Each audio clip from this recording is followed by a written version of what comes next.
Boa tarde, pessoal. Eu sou a Mirela Trovó, sócia diretora da FBM Educação por mais de 15 anos. Sejam muito bem-vindos à primeira edição do Accounting Experience, um evento online que tem como objetivo compartilhar conhecimento sobre normas, processos e cases do que há de mais atual sobre contabilidade e reporting das instituições brasileiras e internacionais.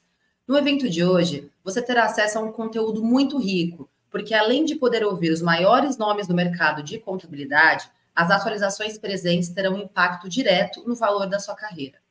Os profissionais mais bem pagos e valorizados do mercado se destacam justamente por estar em constante atualização, e hoje trataremos de mudanças relevantes no cenário contábil. Esse é o princípio da FBM Educação: capacitar profissionais da área contábil e financeira para que eles sejam os mais admirados e valorizados no mercado corporativo. Para o início, então, eu peço a gentileza que você desligue os aparelhos, telas ou notificações que possam desviar a sua atenção, porque aqui hoje serão entregues insights muito valiosos sobre IFRS 18, ESG e os desafios técnicos da implantação da 4966. Neste palco hoje subirão personalidades premiadas. São de fato os maiores experts em contabilidade e finanças, pois além do currículo admirável, construíram obras que mudaram o cenário contábil brasileiro. Aproveite este momento precioso e seja muito bem-vindo à comunidade da FBM Educação. Pois bem, são estes os especialistas que conduzirão os 3 painéis do nosso evento de hoje. Teremos então o primeiro painel, que falaremos sobre IFRS 18, com a ilustre presença do Eliseu Martins e Patrick Matos. Teremos o painel 2 para abordarmos a implantação das normas internacionais de sustentabilidade do ISSB, com Samir Sayed e Fernanda Claudino. E o último painel será o painel 3, sobre os desafios técnicos da implementação da Resolução 4966 e BCB 352. Então, seguimos aqui para o início do nosso evento, o painel 1. É com muita honra que eu chamo aqui ao palco Eliseu Martins, que é professor emérito e professor sênior das FEAs USP de Ribeirão Preto e São Paulo, ex-diretor da CVM e do Banco Central do Brasil, parecista na área contábil, autor e coautor de artigos e de livros, foi conselheiro de administração, fiscal e de comitê de auditoria de diversas empresas. Também compõe esse painel o Patrick Matos, que é atualmente diretor de práticas contábeis da Natura. Patrick é contador registrado no Brasil e nos Estados Unidos e mestre em contabilidade, membro do Global Prepare Forum do IASB e membro convidado do Comitê de Pronunciamentos Contábeis do Brasil. Também é coordenador da Comissão de Informações ESG de Normas Climáticas da FGV e é membro da IBRACON e também instrutor de treinamentos executivos em assuntos de IFRS, controles internos e regulação. Então, sejam muito bem-vindos, Eliseu e Patrick, é uma honra tê-los aqui hoje e é com vocês. Obrigado, Mirela. Você falou aí grande nome da contabilidade, né? Cadê o grande nome, Eliseu? Estou vendo só eu na tela aqui, né? O professor Eliseu está escondido. E, aliás, né, Mirela, devia ser proibido ser apresentado depois do professor Eliseu, né? Mas, enfim. Bom, pessoal, enquanto o professor ele vai voltando aqui na tela, primeiro obrigado aí a Mirela e o time da FBM pelo convite, um prazer estar aqui tratando nesse primeiro painel, né, do IFRS 18, uma norma que a gente vem discutindo já há bastante tempo, né, dentro do ambiente normativo. Olha aí, ô professor, o pessoal Desculpa. falou que você tinha tropeçado e caído. Eu falei que isso aí era bullying com o senhor de idade, ó. Desculpa, a energia parou e parou torre de celular também. Consegui ligar o gerador lá, agora está tudo ok. Bom, então estava só apresentando o tema, professor, para vocês que não conhecem, né, o professor Eliseu Martins, meu desconhecido no mercado, né, Miriam? A gente tem trabalhado bastante nesse tema e a nossa ideia, né, professor, é trazer mais um bate-papo sobre esse assunto, né, algumas nossas percepções sobre o tema desse normativo que tem sido trabalhado já há algum tempo, né, com forte participação até do Brasil, né, nessa regulação junto ao IASB, e que tem o potencial de transformar, né, de maneira significativa o reporte. Enquanto eu coloco a apresentação na tela, professor, fica à vontade para fazer seus primeiros comentários aí, se apresentar, né, para aqueles que não o conhecem, né, Agora, né? Boa tarde a todos, satisfação mais uma vez estar aqui nessa experiência junto com o Patrick. E eu estou aqui, na verdade, para ver ele trabalhar. E não se esqueçam, todas as perguntas difíceis para eles, por favor, sabe? Vocês precisam ter um pouco de cuidado, com, em especial com os velhinhos aqui de cabelo branco, tá? Mas estamos aqui realmente para discutir esse assunto que está trazendo bastante discussão e vai nos obrigar a estudar bastante esse tema, que aparentemente é muito simples. Vamos lá, Patrick. Bom, como eu havia comentado com o professor, né, na medida que eu estou apresentando a tela, eu não enxergo mais nada. Então, ele é o responsável por puxar minha orelha aí, se não estiver aparecendo alguma coisa ou perder alguma pergunta. Então, eu já começo perguntando, professor, estão vendo aí a apresentação em tela? Não está no modo de apresentação. Aí já comecei. Vamos lá, vamos voltar aqui. Interromper compartilhamento. Compartilhar tela. E agora? Agora sim, tudo ok. Legal. Bom, pessoal, então, falando primeiro das motivações, né? Voltando, dando um passo atrás no que levou a esse projeto, né? Em primeiro lugar, o processo normativo, né, como a gente tem acompanhado aí nas mudanças mais recentes, né, em relação às IFRS e a forma na qual a gente abarca elas na nossa regulação, é um processo relativamente longo, né? Então, quando a gente fala do IFRS 18, ele começou a ser discutido após feedback da consulta pública do IASB em 2011, quando já havia sido reportado aí pelos participantes do mercado, usuários, preparadores, enfim, investidores principalmente, né, uma preocupação de que, de fato, deveria haver um projeto que tivesse foco na apresentação da performance da companhia, né, em especial a DRE.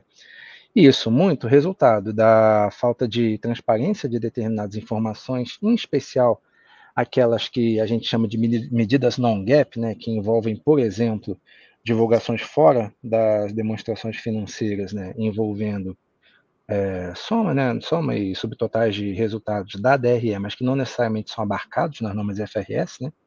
Então é muito comum a gente ver no mercado apresentações, por exemplo, a investidores, releases, relatórios da administração, tratando dessas informações que não necessariamente estão nas demonstrações financeiras, né, e obviamente a necessidade de uma maior compreensibilidade e transparência, níveis de desagregação de informação que não fornecem, em todos os casos, né, as informações necessárias, ou seja, a forma na qual as informações são agregadas e desagregadas e reportadas em nota explicativa, em abertura de subcontas também, indicado como um fator que carecia, né, de maior detalhamento.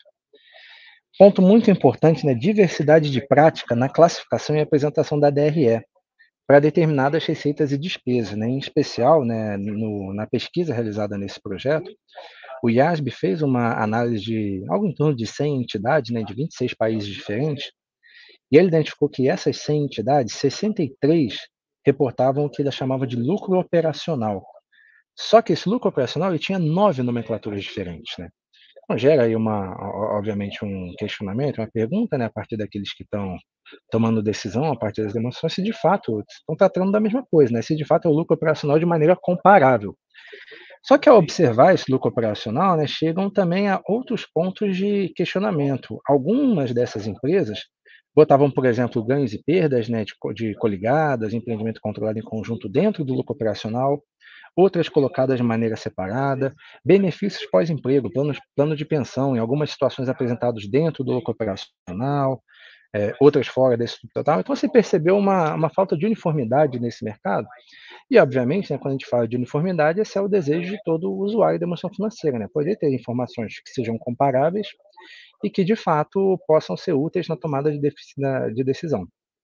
E, obviamente, essa melhor comparabilidade e também transparência, quando a gente fala, por exemplo, das medidas non-GAAP, são um fator importante de aumento de relevância da demonstração financeira, porque a gente discute muito, dentro do contexto desse projeto, a necessidade de trazer, de novo, demonstrações que sejam uniformes. Mas um ponto importante desse projeto também é a forma na qual a gente começa a tornar a demonstração financeira a fonte primária de informação dos usuários. Porque o que tem acontecido no passado? A gente via muitas demonstrações financeiras, né, principalmente antes da OCPC 7, né, professor, vou pedir até para você comentar a respeito, com um volume muito significativo de informações, muita informação que não é relevante para a tomada de decisão, né, obscurecendo aquilo que é importante, e também não trazendo informações que, por exemplo, os itens non-GAAP que são importantes para a análise do mercado. O mercado, por exemplo, gosta de ver qual é o EBITDA da companhia. Isso não está na demonstração financeira. E aí o que acontece? Não estão na demonstração financeira. A demonstração financeira sendo demasiadamente volumosa em informação dificulta essa análise. O que o investidor faz? Ele vai para um outro documento que é descrito, né, de uma maneira mais clara para auxiliar a sua interpretação. Então, um ponto importante desse projeto foi também não só trazer maior uniformidade, mas aumentar a relevância das demonstrações financeiras.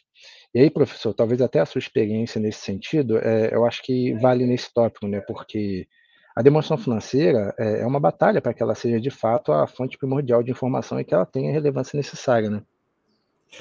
Uma coisa, isso é típico do IASB, do saxonismo, de uma maneira geral, né? Lembre-se, IASB é inspiração 100% saxônica, né? Inglesa, principalmente, onde eles têm essa procura muito forte pela substância, pelo extrato econômico.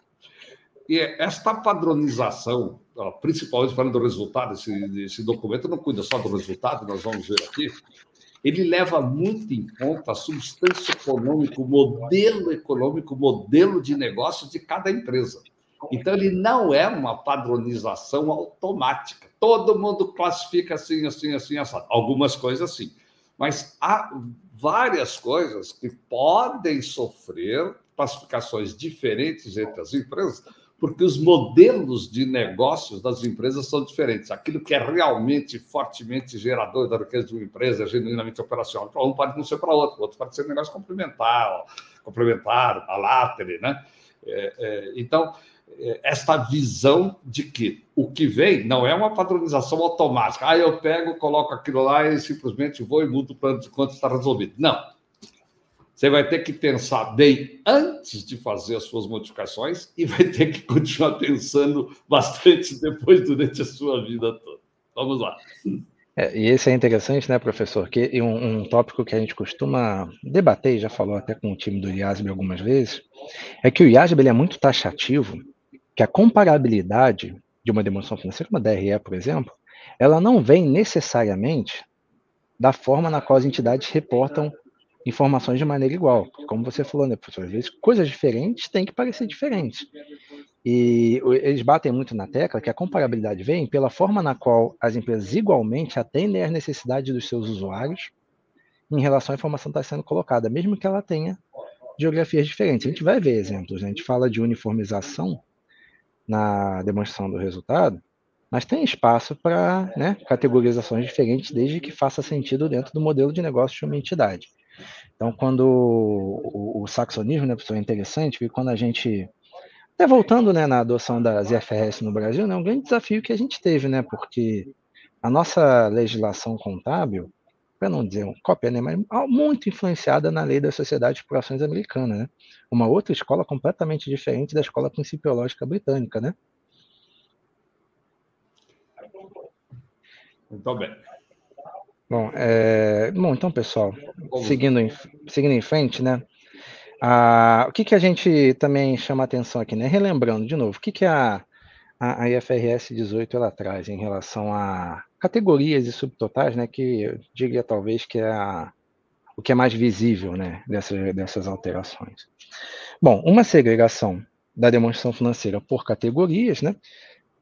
Muito semelhante ao que é apresentado na demonstração do fluxo de caixa, muito embora não haja correlação, não esperem correlação entre essas categorias e o que a gente vê nas atividades de fluxo de caixa, que na prática são divididos pelos subtotais requeridos, ou seja, esses subtotais requeridos basicamente vão estar em todas as demonstrações financeiras fazendo essa segregação, ou seja, o que é operacional acima do lucro operacional e o que é investimento, né, antes do lucro, antes das despesas financeiras e tributos sobre o lucro. Separa, de novo, também aquilo que envolve a categoria de financiamento. E, de certa forma, também outros dois grupos apartados, que não vão se misturar em momento algum com os demais, que é a tributação, né? Os tributos sobre o lucro, calculados de acordo com o IS-12, CPC 32, e, eventualmente, né, as operações descontinuadas, quando batidos lá os critérios específicos, né? Então, aqui, de forma geral, uma visão, né? A gente vai falar um pouco mais à frente sobre os desafios, né, que de fato surgem dessa categorização, que, de novo, ela elimina, né? Se a gente vê o lucro operacional, por exemplo, a gente elimina, né, alguns dos exemplos anteriores de diversidade de prática que as companhias haviam, né, que na verdade o IASB identificou, né, na sua pesquisa, separando de novo investimento, ou seja, investimento é aquilo que possui foco em retornos que sejam independentes, na verdade amplamente independentes de demais ativos da entidade, né, ou seja, uma receita oferida sobre um ativo financeiro, uma mensuração a valor justo, por exemplo, também. E no financiamento, receitas e despesas das alterações de passivos dessas transações que envolvem obtenção de financiamento, né? E, obviamente, também outros juros sobre passivos que não sejam necessariamente despesa de juros, mas que seja por sua fluência no resultado. E aí, né, professor, o operacional, né? O que sobra do operacional? O senhor quer comentar? Então, reforçando. Repare, então, lá tem grupos, né, operacionais. Não há uma definição na norma do que seja operacional, por mais estranho que isso pode parecer. O que a norma define muito bem é o que são receitas e despesas de investimentos, que têm que estar vinculados a investimentos específicos que a empresa tenha em participações societárias, por exemplo, avaliadas por equivalência patrimonial. É obrigatório vir aqui neste subgrupo. E os investimentos que tenham, por exemplo, de natureza financeira, tem aplicações financeiras no mercado, tudo isso vai lá para a linha de investimento, desde que, no caso das financeiras, não sejam genuinamente parte integrante e material significativa das operações. Né? O banco não vai estar com receita financeira lá embaixo, vai estar com a receita financeira no operacional. Depois, quando vai lá e define o que são as contas que vão aparecer como ligadas a financiamento, é muito importante que é uma dupla divisão. Tudo que são despesas de juros, e depois nós vamos ver correção monetária, variação cambial, etc., de financiamentos e empréstimos e arrendamentos operacionais, arrendamentos mercantis, arrendamentos de aluguel, sei lá o que for, todas estas despesas têm que estar separadas das despesas que são financeiras, porque são vinculadas à atualização, por exemplo, de contas de natureza operacional, por exemplo, com dívidas tributárias, sei lá, eu refis, ou provisões que sejam normais na empresa, que não tenham a característica de empréstimo e financiamento, são provisões de operação. Então, as atualizações das contas todas que não são contas de empréstimo, financiamento e de passivo de arrendamento, tem que ficar separado, o que vai facilitar a vida de muito analista, porque ele vai ter condições, de fato, de verificar qual que é o custo do passivo da empresa, que é uma das coisas mais importantes em análise de balanço. Então, aí veio o seguinte, eu tenho a definição do que vai para o grupo de investimento. Você tem propriedade para investimento? São investimentos que você tem aí, são investimentos, então os resultados da avaliação de propriedade para investimento normais que você tem aí vão para esse grupo também. Aluguéis ou variação de valor justo, né, etc. E o que vai para o operacional? Tudo que não vai para investimento e financiamento. A definição é essa mesmo, parece muito estranho. Tudo que vai lá para cima. Só que aí nós vamos ter alguns casos que temos que pensar, né, Patrick? Por quê? Quando você tem, nós vamos ver até exemplos aí, só para dar um exemplo, receitas financeiras de aplicações financeiras do mercado tem que ir no segundo grupo aí de investimento, debaixo do lucro operacional. Assim, de repente, a empresa tem por política, faz parte do processo de geração de lucro, faz parte do modelo de negócio, financiar clientes, ela tem juros de financiamento dos clientes. Muita empresa, por exemplo, uma empresa comercial que tem uma financeira e está financiando. A coisa mudou. Neste caso, a atividade operacional dela pode ser comercial e financeira concomitantemente. Aí, estas receitas financeiras de financiamentos para clientes vão lá para cima no grupo de operacional. E se ela tem, além disso, aplicações financeiras normais do mercado, aí estas outras receitas financeiras vão para o grupo de investimento. Veja, a gente tem que ler a norma, ela ainda está em processo de tradução, mas está lá disponível, né, para todo mundo. A sua versão, por enquanto, original, está lá. A gente precisa, não podemos nos guiar só por um modelinho como esse modelinho é tirado de nada, não podemos nos guiar por ele, tá? Assim, a seco. É preciso ver tudo o que está por trás dessa história toda, conforme a natureza, né, do aquilo que está tratando, e conforme o objetivo com que se teve aquelas receitas e despesas, conforme o nível de relevância delas em termos do modelo de negócios da empresa. Foi falado aí o negócio dos tributos sobre o lucro, eles vão estar lá embaixo, mas só lembrar um detalhezinho, né? Os tributos sobre lucro de operações descontinuadas ficam junto com o resultado das operações descontinuadas. Por isso que chama-se resultado líquido das operações descontinuadas, que é a segunda linha aí, de baixo para cima. Então, se, por exemplo, vamos lá, tem uma necessidade de fazer o levantamento de todos os tributos, por exemplo, quem vai entrar no Pilar 2 de tributação internacional, precisa fazer o levantamento de tudo que é tributo sobre o lucro, está na demonstração do resultado. Tem que procurar em dois lugares, no lugar de tributo sobre o lucro e dentro das operações descontinuadas. Continuando.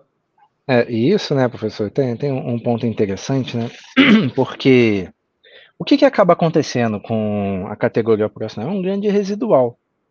Mas dentro dos subtotais aqui, os subtotais eles têm também sua motivação. O lucro operacional, por exemplo, que é o que divide, né, a categoria operacional pela IFRS 18, ele tem um intuito de prover uma visão completa das operações da entidade. Ou seja, o que se considera, né, que a operação de fato de uma entidade, na sua atividade principal, ela exclui essas questões de investimento e financiamento. Agora, vão ter casos, né, como o professor comentou, que o julgamento vai ter que ser aplicado para, de fato, avaliar quais são as principais atividades. Se a categoria operacional ela traz o resultado das principais atividades de negócio, o que é esse conceito? É um conceito trazido, né, para a IFRS 18 que, de forma geral, né, qual que é a atividade de negócio da companhia? Uma varejista, né, obviamente, geralmente é vender os produtos adquiridos, né, para revenda e por aí vai. Só que existem o que eles chamam de atividade de negócio especificadas. E os exemplos que são colocados são, né, investir em tipos de ativos, propriedades para investimento, e aí, né, como falou o professor, propriedade para investimento geralmente é uma atividade de investimento.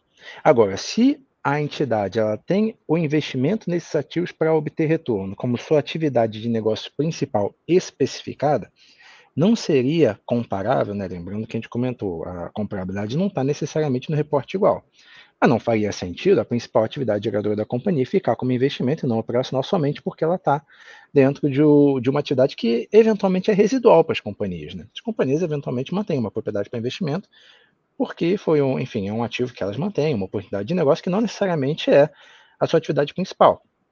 Agora, se uma entidade, ela basicamente vive, né, no seu negócio da forma na qual ela se remunera desses ativos, ela gerencia esses ativos em uma carteira, por exemplo, um portfólio a valor justo, essa atividade especificada é uma atividade operacional. E o mesmo acontece, né, professor, como você falou, em financiamento a clientes, ou seja, um banco. Um banco, talvez o exemplo mais simples, né? Ele cobra juros nas suas operações como parte do seu negócio. E da mesma maneira, ele levanta financiamento por meio da emissão de títulos, onde ele também, obviamente, paga juros, né? Porque ele tem que ter acesso ao capital, e obtém isso basicamente para poder prover o crédito a terceiros. Então, quando a gente fala dos juros nos resultados operacionais, A gente não está falando somente da receita de juros, mas traz também, como Às vezes. consequência, juros incorridos. Por quê? Porque ela tem que captar recursos no mercado para prover o crédito. Essa é uma mudança bastante interessante, né, professor? Exatamente. Tanto que você falou um exemplo de empresa varejista, né? Se ela financia clientes, o que acontece? Se ela está fazendo esse financiamento a clientes, ela toma a recursos tomados, emprestados, especificamente voltados para isso, lá nos operacionais estarão as receitas financeiras cobradas dos clientes e as despesas financeiras de financiar o financiamento a cliente. E uma coisa importante no resultado operacional é que ele pode, eu diria, ele em muitos casos deve ter subtítulos, tá correto? Para melhor evidenciação. A norma fala nisso. Permite. Por exemplo, você tem uma empresa de transportes. Lá em cima, ela tem as receitas e todas as despesas operacionais. Aí ela tem ganho ou perda na venda de caminhões. O cara está sempre lá comprando e vendendo caminhões, empresa de transporte rodoviário. Esses ganhos e perdas são automaticamente parte do resultado operacional. Isso é do negócio.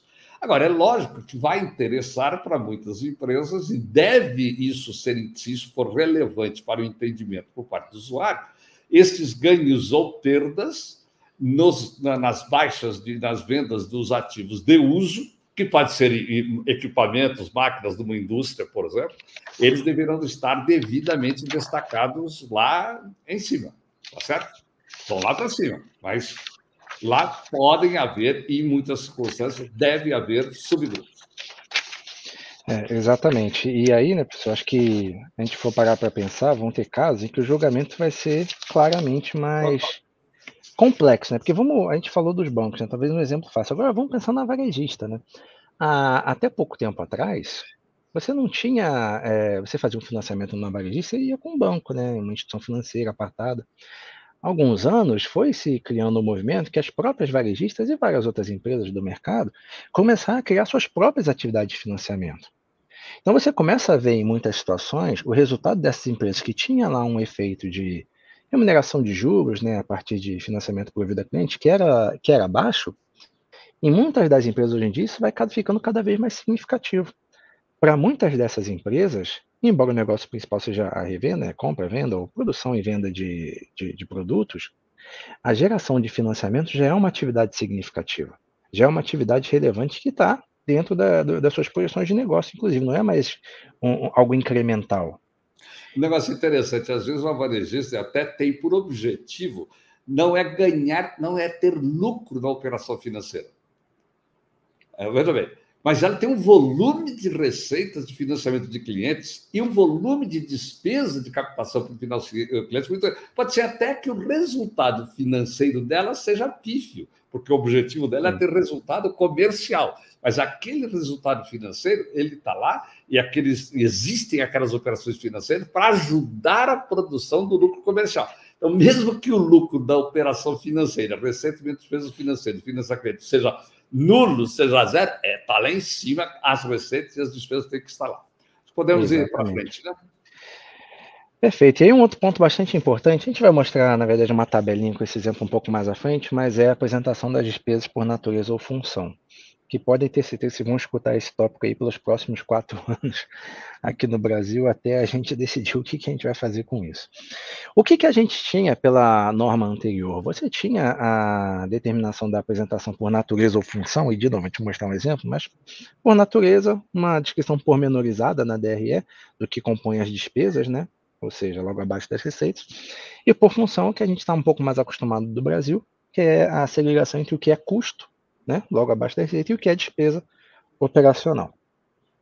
Isso era uma escolha de política contábil pelo IES. Patrick, só para relembrar à vontade.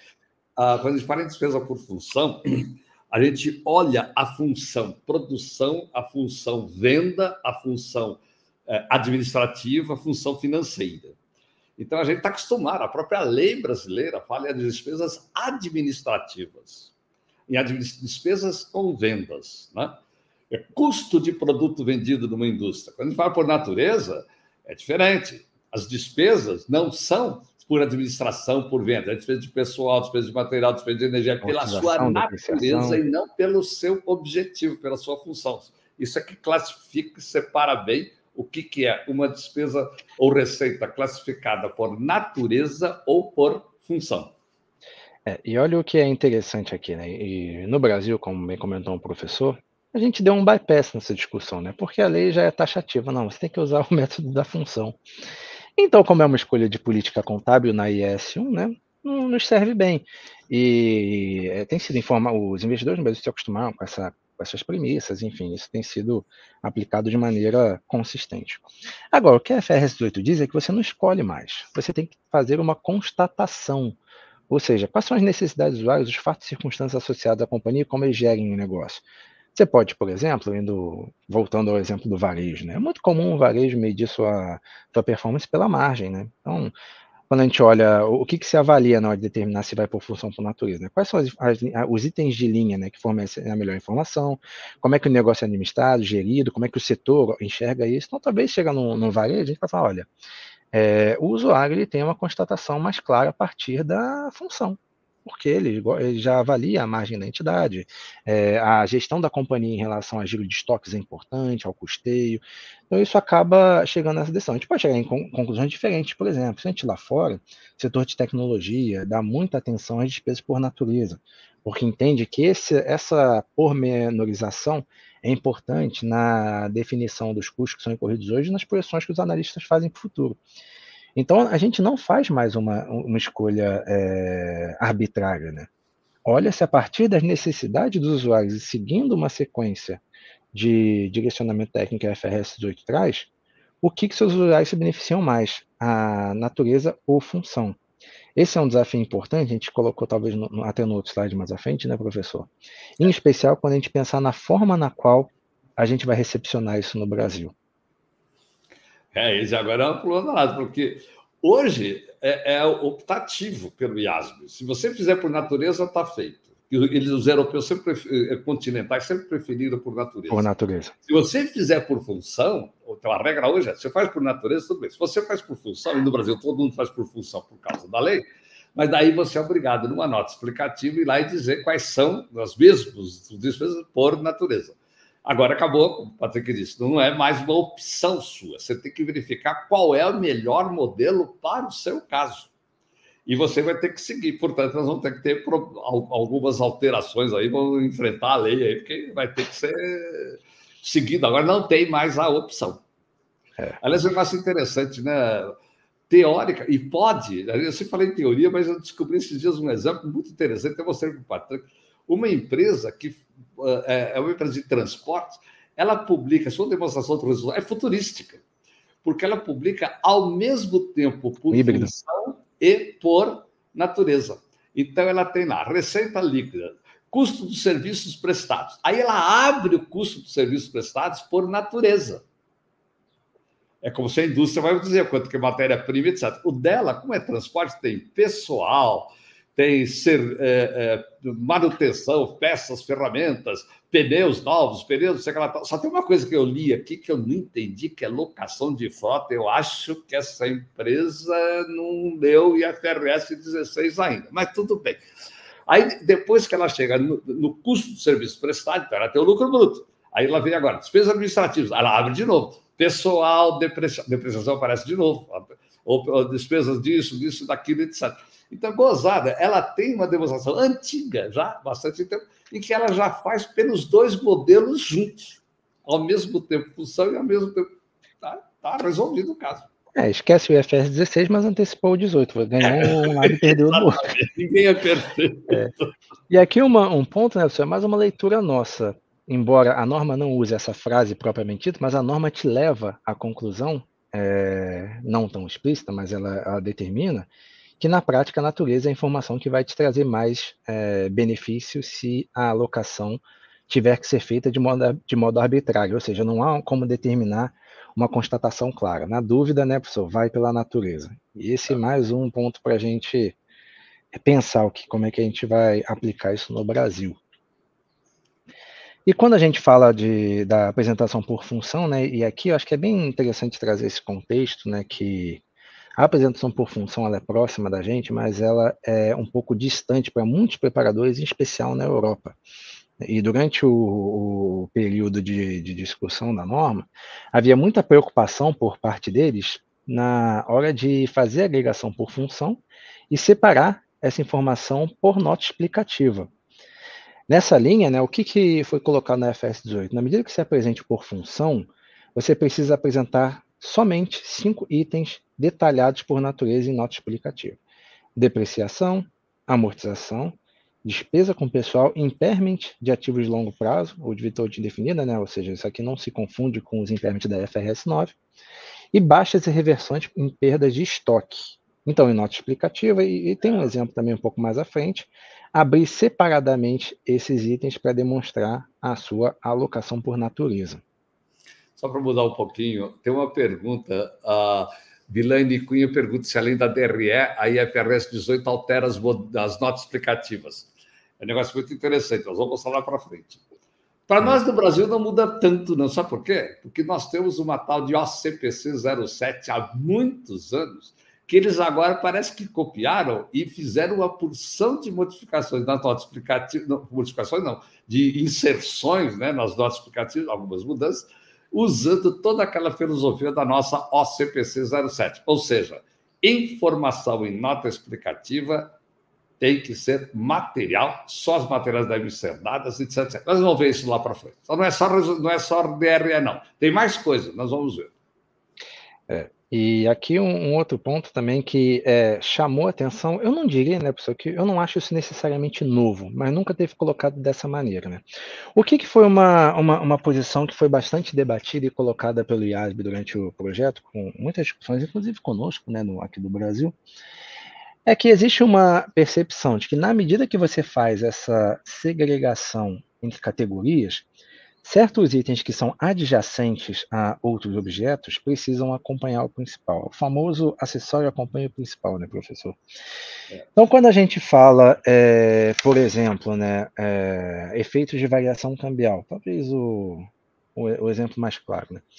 Eles surgem de diversas categorias diferentes. Tem variação cambial sobre dívida, que é parte da sua captação de recursos financeiros, tem variação cambial que pode surgir sobre um instrumento financeiro mantido para investimento, e você pode ter variação cambial em relação a recebíveis operacionais no curso normal do negócio, enfim, que estariam representados ali nas atividades operacionais. O mesmo, de forma um pouco mais abrangente, se fala de efeitos de hiperinflação, em especial, inclusive, conversão, né? Efeitos de conversão, né? O ganho ou perda que você tem na posição monetária líquida, que geralmente a gente coloca em resultado financeiro, e também derivativos. E aqui a lembrar que agora, finalmente, o IASB admitiu claramente que os ganhos e perdas hiperinflacionários podem ser desmembrados. Então, você tem ganhos e perdas de inflação enquanto você receber de clientes, que é operacional, sim, e você tem de investimento financeiro, que vai lá para o lado do investimento. Então, para quem mexe com um país hiperinflacionário, Argentina, etc. Mas vamos lá, não é um assunto tão relevante para nós, né? Aliás, vamos dar uma aceleradinha aí, Patrick? Eita, eu vou acelerar aqui. Quando a gente fala dessa hiperinflação, inclusive, né, professor, na verdade, nos ouviram com alguns anos de atraso, né? Porque a gente tem advogado por isso há muitos anos. E o que é um ponto importante? A gente, na discussão com o IASB, inclusive, né, a gente sempre teve uma posição que existe uma certa simplificação desses efeitos. No Brasil, a maior parte das empresas, por exemplo, simplifica colocando esses efeitos líquidos em resultado financeiro. Inclusive hiperinflação também, né? E quando a gente trouxe isso para o IASB, outros países trouxeram também, eles concordaram, não, realmente, eu acho que tem que ter uma simplificação. Só que essa simplificação é na categoria operacional. Então, aqui um ponto de atenção, né, para as empresas que convivem com isso, né? Eventualmente, aquela apresentação líquida de todos os efeitos que se era colocado em resultado financeiro, se a ideia é simplificar e não fazer essa categorização entre operacional, investimento e financiamento, essa simplificação vai no operacional, afetando o lucro operacional. Acho que esse é um ponto de bastante atenção aí, né, professor? Sempre que tiver ou dúvida ou você quiser simplificar, vai lá para dizer, os subgrupos lá de investimentos e de despesas financeiras, eles são puros. O resto, você está na dúvida, vai para o operacional, gente. Se você quiser fazer subclassificação lá em cima, tudo bem, mas vai para dentro do resultado operacional.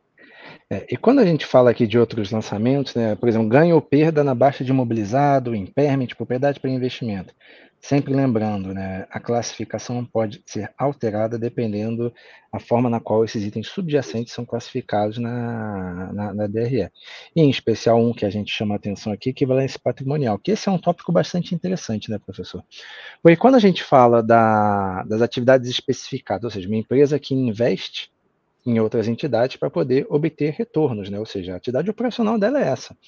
E essa atividade operacional, eventualmente, os resultados dela, embora por definição, né, por default, seja investimento, se é a atividade principal dela, né, geradora de receita, vai para operação.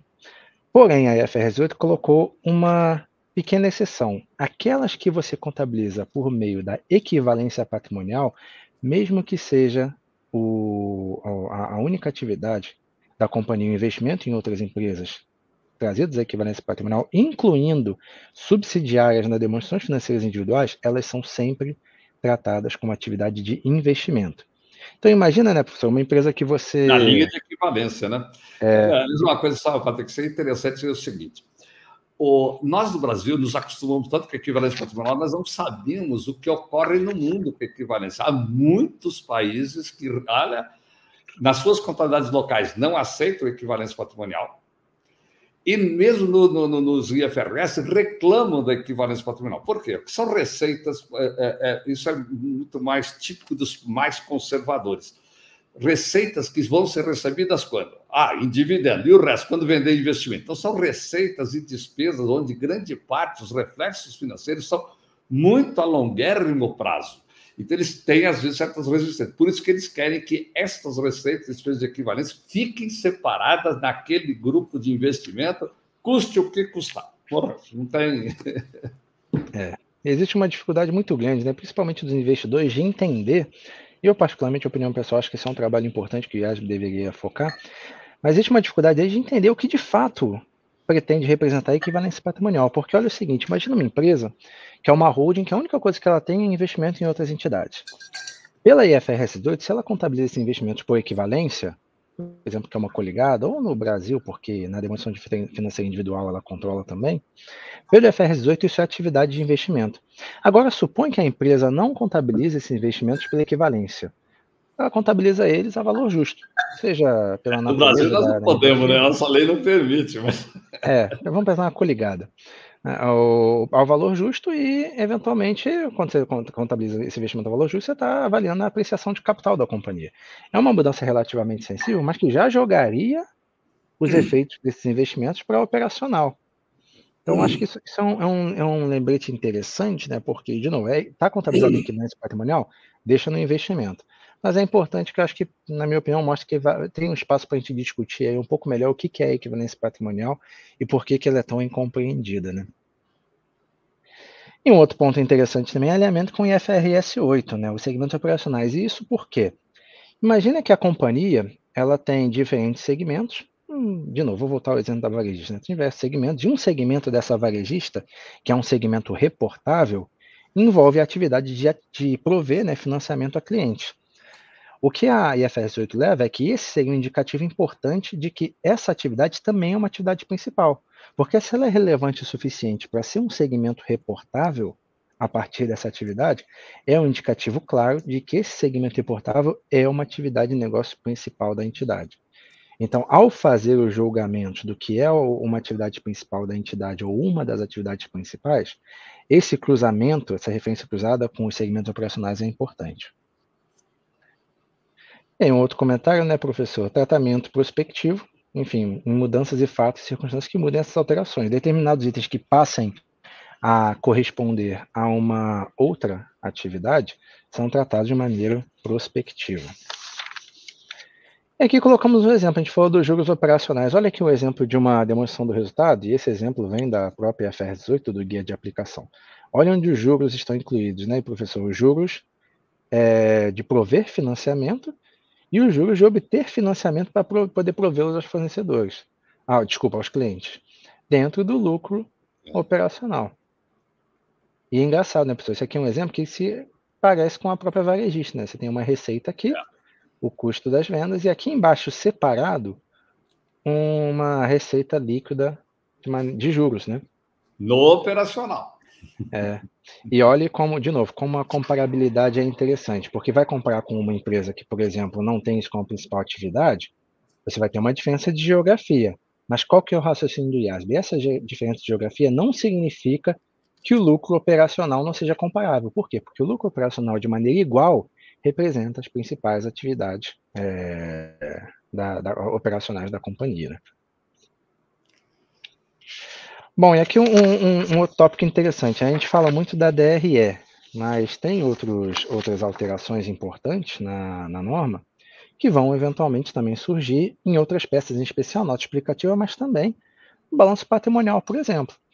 Porque o que a IFRS 18 traz? Princípios diferentes daqueles que existiam de agregação e desagregação. Ou seja, o que a IS 1 trazia? Você apresenta, né, nas peças cada classe material de item semelhante, mobilizado, enfim. O IFRS 18 traz um raciocínio um pouquinho diferente. Você agrega a informação e desagrega de acordo com a similaridade ou dissimilaridade, tanto na DRE quanto nas notas e também nas outras peças. Eu falei DRE, mas também no balanço patrimonial. E o que essa agregação tenta fazer? Evitar omitir informação provendo detalhes que são insuficientes e evitar também, né, obscurecer informação por prover informação exagerada, que é a nossa batalha com a CPC 7. Então, o que ela traz, por exemplo, nas peças? Os itens são agregados e apresentados em conjunto, ou seja, em uma linha de item na peça, se tiver ao menos uma característica similar. Ou seja, esse é o threshold, tem que ter pelo menos uma característica similar que não seja a sua natureza de ativo ou de passivo. Ou seja, ativos imobilizados, por exemplo, é uma característica similar. Ela agrega dessa maneira. E não há um threshold mínimo para agregação ou desagregação. Lembra, professor, lei das SA, tem aquele 10% do grupo de conta, então não tem esse threshold mínimo. Né? Esse é um ponto interessante. Quando a gente fala um outro desafio, que, olha, professor, isso aqui também, lembrando, na lei das SA tinha, hein? Descrição de itens. Itens não podem ser descritos como não usuais. Caso use essa definição, a entidade tem que divulgar o que para ela é não usual. E olha esse aqui, limitações ao uso de termo outros.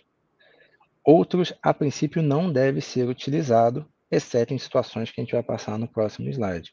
E aqui eu botei até essa curiosidade, né? São proibições semelhantes já vigentes no Brasil. Né, professor? As pessoas acham que a gente tem um problema com a lei, né, quando a gente fala da IFRS 18, mas a lei ela também acertou em antecipar algumas coisas. Né? Então, quando a gente fala dessas descrições de itens, olha que interessante. Qual o caminho que a IFRS 18 coloca? O raciocínio existe alguma descrição possível que seja mais informativa do que outros? Bom, se tem, obviamente, usa essa descrição, né? E apresenta esses itens e divulga essa informação for material. Agora, o preparador chega à conclusão que não há uma descrição possível que seja mais informativa que outros, porque existe uma natureza muito diversa de itens e tal, enfim. O que o preparador faz? Usa uma descrição que mais precisamente identifique os itens, por exemplo, outras despesas, mas outras despesas operacionais, outras despesas financeiras. E aí, na sequência, o que se responde? Os itens que foram agregados nessa linha de outros, que você colocou uma nomenclatura um pouquinho mais detalhada, eles incluem itens somente imateriais? Bom, se não, se tem itens materiais lá dentro, automaticamente divulga essa informação material. Agora, se não há item material, se todos os itens são imateriais, qual é a próxima pergunta? O montante agregado desses itens imateriais, ele é suficientemente alto que possa levar os usuários a razoavelmente questionar se estão incluídos dentro deles itens materiais? Não, porque o montante agregado realmente não é algo que vai chamar a atenção dos usuários no ponto de vista de materialidade. Então, não é material, não divulga. Agora, se o montante agregado pode levantar tais questionamentos, a norma pede divulgações adicionais. Uma explicação textual de que não há itens materiais incluídos ou uma explicação que os montantes compreendem diversos itens imateriais e uma indicação da natureza e montante do item mais significativo. Ou seja, obrigatoriamente, a entidade vai abrir esse outros e vai divulgar qual é o maior item lá dentro na sua natureza e montante. E aí, professor, o que você acha dessa divulgação. Parece que, parece que o que o auditor pede para as empresas, né, quando revisa a demonstração financeira. Né? Na verdade, exatamente essa trilha, né? Esse Perfeito. caminho. Vamos lá. Bom, e aí um outro ponto importante também, né? Um ponto trazido aí na IFRS 18, grande parte da discussão, que eram as medidas de performance da administração, ou seja, grosso modo, os non-gaps, né? Lembrando, o que as companhias vão passar a apresentar, né? São subtotais de receitas e despesas que a companhia utiliza em suas comunicações com o mercado. Ou seja, o que ela utiliza para prover uma visão... Não? É o EBIT, né? Eu queria chegar nele depois, mas o senhor... O que as empresas geralmente colocam ao mercado como visão do seu resultado, geralmente recorrente, né, ajustados a alguns itens, né, para demonstrar qual é a perspectiva de lucratividade ou uma pretensa, né, geração de caixa. Acho que o professor brincou comigo que eu falo que EBIT é geração de caixa. Isso tudo está fora da demonstração financeira, mas isso é relevante para os usuários. E existe uma grande preocupação, não só de relevância, mas de transparência do que está sendo feito com essas medidas de performance. O que a IFRS 18 traz? Ela traz essa discussão para dentro da demonstração financeira. A companhia vai precisar colocar essas informações que ela utiliza nessas comunicações com o mercado e uma explicação pormenorizada, não só desses ajustes, mas do porquê eles são ajustados. Ou seja, se um efeito de despesa de litígio a companhia ajusta nas suas comunicações para falar que não é recorrente, por que ela faz isso? Por que esse litígio não representa uma visão recorrente de negócio? Essa é uma demanda muito antiga de principalmente usuários e analistas que gostariam de ver mais transparência sobre esses ajustes. Não é, professor? Exatamente, perfeitamente, não tem dúvida. E aí, o que a gente levantou aqui, né, pensando nos desafios, né? Obviamente, julgamento, né? O que para uma empresa é não recorrente pode não necessariamente ser não recorrente para outra empresa, né? Isso é, de novo, julgamental e a companhia, inclusive, para apoiar esse julgamento, vai ter que divulgar suas políticas contábeis para chegar a essa conclusão. Quando você fala de itens não recorrentes, por exemplo, vamos usar um exemplo, o impairment. O impairment de um ágio, por exemplo, ele é não recorrente, por mais que ele aconteça seguidamente um ano após o outro.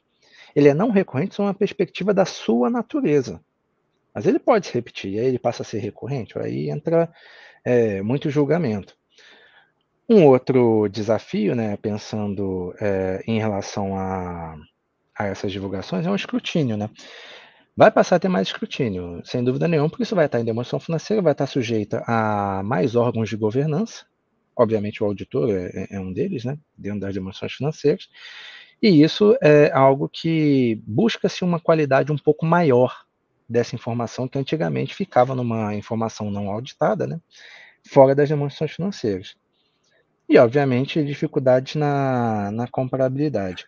E aqui teve um ponto bastante importante, né? Vocês vão perceber que a IFRS 18 não definiu o EBITDA. Foi uma grande discussão dentro do projeto, né? Se a IFRS deveria, por exemplo, mencionar o EBITDA, porém chegaram à conclusão que não se conseguiria chegar num padrão do que de fato ele representa. Então, o EBITDA ser colocado como um item de linha na DRE, em algumas situações específicas, isso explicado inclusive no Base for Conclusion da IFRS 18, pode ser aceitável. E a companhia não está proibida de utilizá-lo, mas precisa ter um detalhamento bastante claro sobre como chega nessa métrica. Um comentário, professor? Só dizer o seguinte, não só o EBITDA é mais conhecido, mas quaisquer outras medidas de performance que a empresa esteja acostumada a utilizar, ou, por exemplo, o setor imobiliário usa de certas medidas, né? O GMV, sei lá o que for, a margem, sei lá, todos os conceitos têm que estar definidos em nota explicativa, todos os conceitos de todos os indicadores numa única nota explicativa, e só podem trabalhar com valores que estejam nas demonstrações contábeis, portanto, só valores contábeis. Se for para trabalhar com conceitos ou valores que não sejam os contábeis, tem que estar fora. Repare que é a primeira vez nessas normas que você coloca dentro da contabilidade, dentro das demonstrações contábeis e dentro das notas explicativas esses indicadores. Por exemplo, no Brasil, a norma que a gente tem sobre EBITDA, que é uma norma da CVM, não é na demonstração contábil, fica fora, né?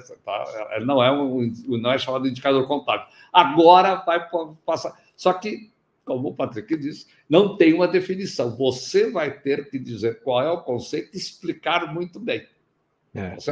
Não se conseguiu chegar num acordo lá no mundo, né? Lá do IASB, com tantos países interessados, analistas e preparadores, auditores lá interessados, não se conseguiu chegar num acordo, então acabou ficando dessa maneira. Mas, pelo menos, tem alguma regulamentação melhor do que existia antes. Apesar de que, no Brasil, nós, felizmente, um dos únicos países do mundo que tinha uma norma específica só para o EBIT, não para os outros. Se são indicadores comuns, tipo índice de liquidez corrente, essas coisas que são muito tradicionais da análise de balanço, aí não precisa ter definição, aí pode usar à vontade. E aí, lembrando, né, por definição da IFRS 18, essas MPM, essas medidas de performance, só podem ser subtotais de receitas ou despesas. Então, se a gente está falando, por exemplo, um non-GAAP de fluxo de caixa, ele não entra nessa definição, porque ele precisa ser um subtotal de receitas e despesas. E aqui, bom, pensando aqui no nosso mundinho do Brasil, o que isso nos afeta, né? Obviamente, a gente tem uma necessidade de alinhamento, né? Entre subtotais aí na demonstração financeira. A lei das SA, também visionária, colocou, né, um ordenamento sobre como chega, por exemplo, no lucro operacional. Tem até um exemplo, acho que no slide mais à frente, né, mas ela não necessariamente se alinha com a apresentação dos subtotais que estão na IFRS 18. Então, esse é um ponto importante para a gente atacar. Isso vai ser algo importante no Brasil, porque embora a gente aplique as IFRS, né, a aplicação das IFRS no Brasil não eliminou a parte contábil da lei das SA, então a lei das SA vai continuar com seu requisito de apresentação por ordem, né, sobre como chegar no lucro operacional, enfim, linha a linha da DRE, e ao mesmo tempo vamos ter a IFRS 18 com instruções divergentes. Né? Então, um ponto interessante. E aqui, professor, quer comentar da função? Tem até o slide aqui para mostrar o exemplo. Só para mostrar, isso é um caso de indústria, né? A indústria do lado esquerdo tem lá na apresentação por função nossa tradicional custo dos produtos vendidos. E esse é um segredo, né? Esse é um tipo de modelo americano, é um segredo. Os europeus sempre foram muito contrários a isso. Eu quero que explique o que compõe o custo. Então, nós vamos do lado direito, vai estar lá o que é matéria-prima consumida, o que é pessoal, o que é depreciação, o que é isso, o que é aquilo. E, como nós sabemos, né, o custo dos produtos vendidos, o que é? Estoque inicial dos produtos elaborados, mais os custos de produção, menos os estoques finais de produtos elaborados, produção e elaboração. Normalmente, eles simplificam. Ao invés de colocar estoque inicial, custo do estoque final, colocam só a diferença entre os estoques, que eles chamam de mudanças ou variações dos estoques. Então, repare que do lado esquerdo, tudo é por função comercial, geral, administrativa. Só tem lá perda de crédito e ativos financeiros, né? Do lado direito, vocês vão encontrar pela natureza. Então, este modelo por natureza é que é um problema no Brasil, do ponto de vista legal. Nós ou simplesmente esquecemos a lei ou mudamos a lei.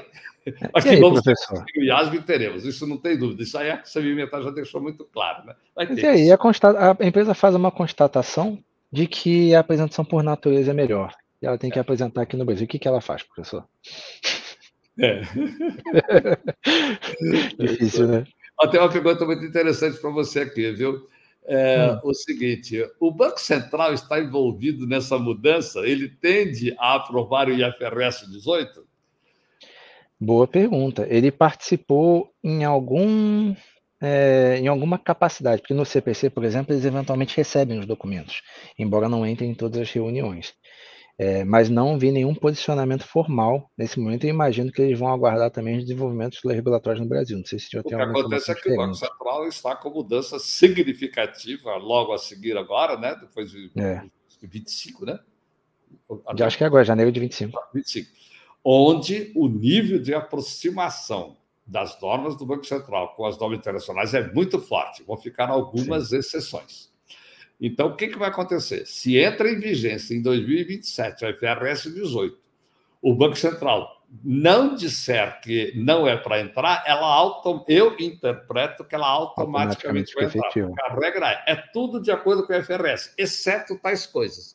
O que não estiver na exceção vai estar valendo. Olha, de qualquer maneira, nós ainda temos 2 aninhos para ver o que vai acontecer com relação às instituições financeiras. Também tem as seguradoras, tem os outros tipos tem as empresas da área de saúde, né?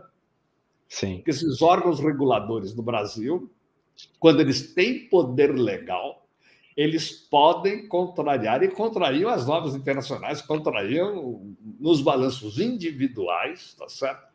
Do jeito que eles querem. Tanto que o Banco Central foi a primeira instituição do Brasil a usar as normas internacionais em 2004. Você sabe disso? Não. E ele só agora está deixando, né, que os balanços individuais cheguem lá, apesar de que os balanços consolidados em IFRS para a maioria, para os grandes bancos, etc., já existem há bastante tempo. E aqui no próximo slide, né, de novo, a gente coloca aquela abertura que a gente comentou, né? Ou seja, se é apresentado por função, o que a IFRS 18 fala? Apenas 5 itens você precisa apresentar: depreciação, amortização, despesa de pessoal, perdas de impairment, do IAS 36, não do IFRS 9, e baixas de estoques. E aqui vocês podem ver como eles fazem essa alocação, ó, custo das vendas. Aqui, inclusive, olha que interessante, ele coloca aqui Goodwill Impairment Loss. A IFRS 18 colocou impairment de ágio como um item que é apresentado separadamente na DRE, como já acontecia com o impairment do IFRS 9. Isso pode ser rejeitado se não forem materiais, mas sendo materiais tem que ser apresentado na face da demonstração financeira. Essa aqui é uma nota completamente nova, diferente do que estamos acostumados no Brasil. E aí, professor, eu acho que uma coisa que até eu tenho pensado para a gente discutir, talvez até com o time do IASB, se a apresentação que tipicamente fazemos no Brasil, em que a gente abre em nota explicativa a abertura do custo, da despesa geral administrativa e por aí vai, talvez já seja uma forma de atender a esse requisito aqui, com o misto que a gente aplica, né? Exato. Então, esse é quem fizer por função e for fazer a nota explicativa por natureza, olha, é obrigatório agora usar este modelo aí, que até agora era liberado, só reforçando. Só com aviso aqui de que faltam 10 minutos, ô Patrick. Vamos lá. E aqui a gente, passando rapidamente, né, a gente falou já da alocação dos efeitos de variação cambial, né? E até o professor tocou um pouco nisso, né? Alguns requerimentos regulatórios, a CVM 156, por exemplo, não permite a apresentação do EBITDA dentro do conjunto da SDF, né? E aí, se a empresa tiver o EBITDA como MTM, né? Outro ponto aí a ver com nossos amigos reguladores. E aqui, rapidamente, né, mostrando algumas diferenças. À esquerda, o que a gente conhece na verdade, o que está vindo da IFRS 18 é algumas mudanças, né? Por exemplo, a IFRS 18 coloca outras receitas como parte do lucro operacional. Na lei das SA, ela está abaixo do lucro operacional. Mesma coisa, equivalência patrimonial, também tipicamente aqui apresentado antes do lucro operacional na lei das SA. Então, algumas coisinhas aí, algumas maiores, outras menores, que a gente vai ter que discutir nos próximos anos. E aí também alguns reflexos em outras normas, né? Porque a gente fala muito da DRE e esquece que afeta, por exemplo, a gente falou dos critérios de agregação e desagregação que afetam as outras peças, né? Por exemplo, balanço patrimonial. Aliás, um comentário interessante, bem rápido, né? A IFRS 18 está tratando um requisito que eu achei muito interessante, que é uma referência cruzada da nota para a peça. O que a gente faz atualmente? Né? A peça, ela tem uma referência para o número da nota e você vai ver aquele total da peça, né? Do balanço, da DRE, na nota explicativa com totalizador. Mas tem situações que as próprias notas têm itens que às vezes afetam mais de uma linha. Quando isso acontece, lá na nota você tem que fazer referência cruzada, ó, linha XYZ do balanço, linha XYZ da DRE. A ideia é fazer cruzamento mais direto. Um ponto importante, o IAS 8 ele vai ser completamente repaginado, inclusive vai mudar de nome, o nosso CPC 23. Vai ser IAS 8, Base de Preparação de Demonstrações Contábeis. Por quê? Porque muitos itens do IAS 1 que não foram levados para o IFRS 18 foram transportados para o IAS 8. Então, a IAS 8 ela não vai ter necessariamente nada muito novo, mas ela vai abarcar aquilo que vem da IAS 1 que não foi para a IFRS 8, uma alteração interessante. IAS 33, que trata de lucro por ação, né? E assim, quando a gente falar de qualquer outra norma, né? Os subtotais definidos, por exemplo, lucro operacional, que é um subtotal definido, vai começar a ser referido bastante em diversas outras normas. Ele vai ser um denominador a ser considerado dentro da IAS 33, né? E a IAS34, que é a nossa demonstração intermediária, o CPC 21, na prática, somente vai trazer aqueles requisitos que vêm da IAS34, e um pouquinho mais transformador, que, aliás, diga-se de passagem, começou essa semana o projeto de demonstrações de fluxo de caixa, que estamos muito ansiosos, começou lá no IASB as discussões, né? Vamos ver o que vai sair nos próximos anos. Mas aquela discussão, a pessoa, começa do LAIR ou do lucro líquido, acabou, né? A partir de agora... Todo mundo acordar. Não se começa mais o fluxo de caixa com lucro líquido ou lucro antes do imposto de renda. Agora começa com... lucro operacional. Sempre que for elaborado... será que acabou a confusão? Vamos descobrir. E... esse é interessante, né? Aqui no Brasil, as nossas jabuticabas próprias, né? Às vezes a gente acerta, às vezes a gente erra, né? Dentro da IAS 7, já havia uma possibilidade de classificações diferentes para juros, dividendos pagos ou recebidos. Que antes das alterações no IAS 7, falava, juro recebido pode ser operacional ou investimento. Pago, operacional ou financiamento. Dividendo recebido, operacional ou investimento. Dividendo pago, operacional ou financiamento. O que a gente fez no Brasil, que tem lá um item 43A, eu acho que é 43, um Azinho do lado. A gente falou, olha, aqui é fortemente recomendado que juro recebido seja operacional, juro pago seja operacional, dividendo recebido operacional e dividendo pago financiamento. Então, tinha uma certa diversidade de prática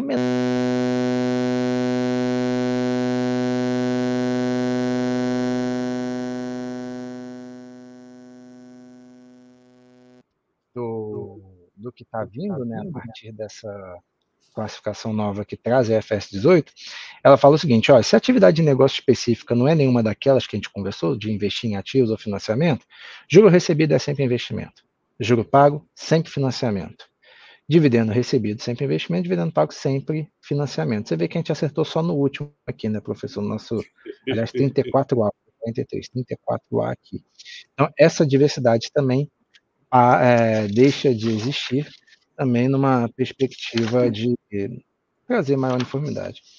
E aqui já caminhando para o final, porque sei que a gente tem algumas perguntas, tentar usar melhor o tempo aí, e aliás, pessoal, a gente bateu o recorde, porque a gente sempre se atrasa bastante, agora a gente está dentro do tempo até, ó.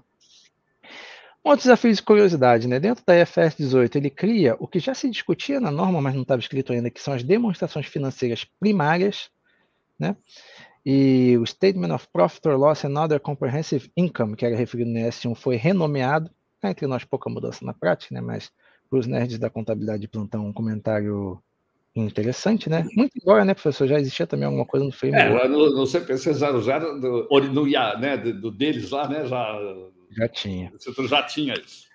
Uma outra curiosidade, né? E eles formalizaram isso no IFRS 18 e acertaram também no Branding Material da Fundação IFRS. Agora, sempre que a gente falar das normas IFRS, a gente fala IFRS Accounting Standards. Mudou a gente não chama mais de International Financial Reporting Standards. Por quê? Para diferenciar das IFRS Sustainability Standards. Então, não coloquem mais na DEF, se estão de acordo com a IFRS, falem que vocês estão de acordo com as normas contábeis IFRS.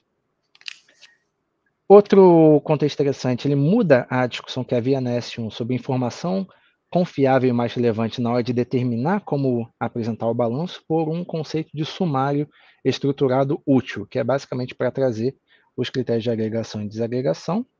Comentamos aqui do ágil, né, como item também a ser apresentado não só na demonstração do resultado se estiver em pé, mas como item separado no balanço patrimonial. Olha que diferente, é muito comum as companhias colocarem parte intangível, o ágil vai estar completamente separado numa linha própria. Aí, né, pessoal, mais uma diferença com a lei das SA. E um resultado também de feedback da necessidade dos usuários que querem ver esse item separado. E por fim, aqui o que eu havia comentado, né, nem lembrava que estava aqui embaixo, a referência da peça para nota, né, esse cruzamento entre informações. Por fim, a nossa vigência para 2027, né? A gente tem tempo, mas sabe que o tempo passa rápido. Não há adoção antecipada permitida no Brasil e somente aplicável IFRS Full. Não se aplica a PME nesse momento, né? Embora no futuro isso possa ser revisto, mas não se aplica a princípio a PME, nem às pequenas empresas, né? Que a gente tem na NBC-TG 1000, que não está nos IFRS, mas é a nossa norma local, e as microentidades, menos ainda 1002. Então, acho que, professor, algum comentário final antes da gente falar das perguntas? Deixa eu aproveitar que eu falo o seguinte, algumas perguntas. A respeito, por exemplo, do Código Civil, que no Brasil trata de contabilidade, tem conceitos absolutamente retrogentes, é coisa muito gozada. Eu tenho um artigo publicado lá em 2002, que saiu publicado em mais de 10 revistas de direito, chamava-se Atrocidades Contábeis do Código Civil, do novo Código Civil. Gente, o Código Civil é uma calamidade, aquilo precisa ser tirado. A lei das SA, ela tem uma pulsão, não é só essa do resultado, nós temos hoje um monte de inconsistências entre o que a gente faz na lei e está na lei. está na lei do que está nas normas. E, então, o que existe é um movimento hoje, o CPC tem uma comissão que é presidida pelo Patrick, procurando fazer sugestões, discutindo aí com todo mundo, para reformar a lei das SAs e também reformar a parte contábil do Código Civil. Aliás, nossa proposição é, do ponto de vista de contabilidade, tira tudo da lei. A lei diz quem vai emitir as normas contábeis, como é em tantos outros países, que não tem cabimento cada vez que tem uma mudança de norma, vai lá e você atualiza a lei, no mês seguinte já sai uma norma que sai em contradição com a lei. Então, é melhor sair aí tudo. Há um problema de natureza tributária e fiscal, porque é mais difícil, né, para efeito das regras contábeis, para fins fiscais, não existir contabilidade legal nem lei. Essa é discussão que não vamos comentar agora, né? Você falou? Inclusive, a preocupação dessas normas está em lei, né? Até pelos tributadores, e a própria IFRS 18, né, é um grande chamariz para essa discussão, né? A gente tem aproveitado aí, certamente vamos chegar em algum lugar. Aonde não sabemos, né? Mas é algum lugar que vai chegar. Tem uma pergunta aqui também a respeito do EBITDA, porque o negócio de equivalência. Olha, veja bem, o EBITDA, se der para caber na demonstração do resultado direitinho, ele aparece lá. Se não der, ele não vai aparecer na demonstração do resultado. Quer dizer que daí então eu não posso falar do EBITDA? Pode, você pode falar do EBITDA numa nota explicativa. Como o MPM. Só que você vai ter que explicar na nota, a própria CVM já exige quais são as contas que você está pegando lá da demonstração do resultado para montar o EBITDA. Tá correto? E eu, aproveitando aqui também, né, até pessoal, o ajuste de avaliação patrimonial seria não recorrente. Esses ajustes de medidas de performance, de novo, lembrem que eles são subtotais de receitas e despesas. Então, essas discussões sobre itens não recorrentes ajustados na MPM vão estar efetivamente associados somente a efeitos da DRE. Mas para não fechar a porta, é um item que a gente pretende endereçar no futuro nesse grupo de trabalho com a lei da DCA. A gente conhece o problema do ajuste de avaliação patrimonial. Temos mais um tempinho? Não, acho que já está, o tempo acabou. Então, agora só nos resta agradecer a santíssima paciência de todos. Da minha parte, muito obrigado. Patrick, você já pode encerrar a nossa participação. Não, eu que agradeço, professor, pela parceria nesse projeto, para a Mirella. E, Mirella, a gente dessa vez acertou. Acho que a gente sempre se atrasou em todas as apresentações, né, professor? Eu tô pelo meu relógio aqui, tem 1 minutinho, então a gente realmente hoje conseguiu. Muito obrigado a todos pelo tempo, Mirella. Um abraço a todos.